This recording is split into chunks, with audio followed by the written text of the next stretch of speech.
In this short video, we are just going to take a quick look at Microsoft's SmartArt.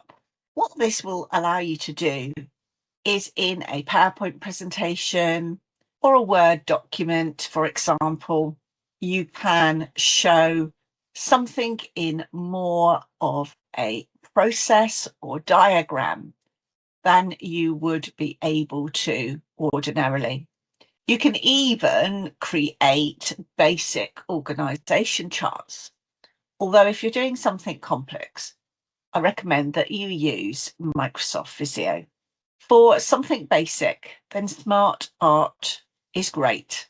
So in PowerPoint, we have the ability to go to our SmartArt option, or we can go up to Insert, and we have SmartArt here.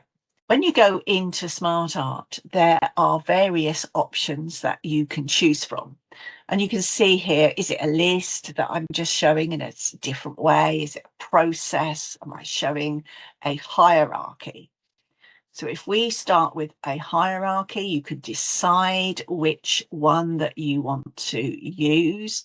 You can decide that you want to apply different colors later on.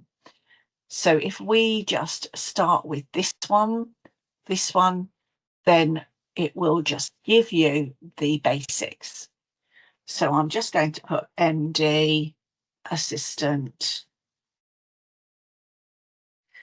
and department 1 in this example, department 2,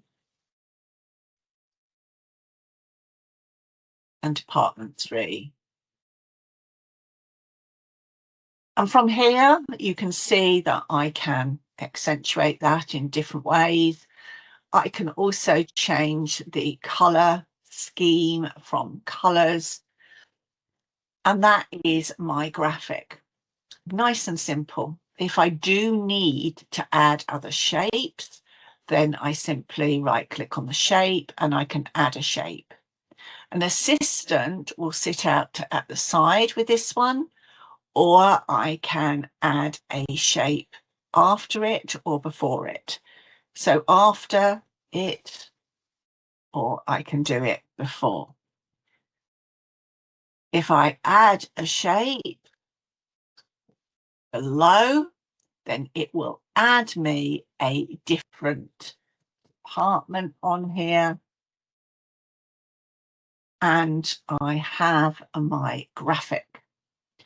Anything more complex, use Visio. But if you're doing a nice, easy diagram, then why not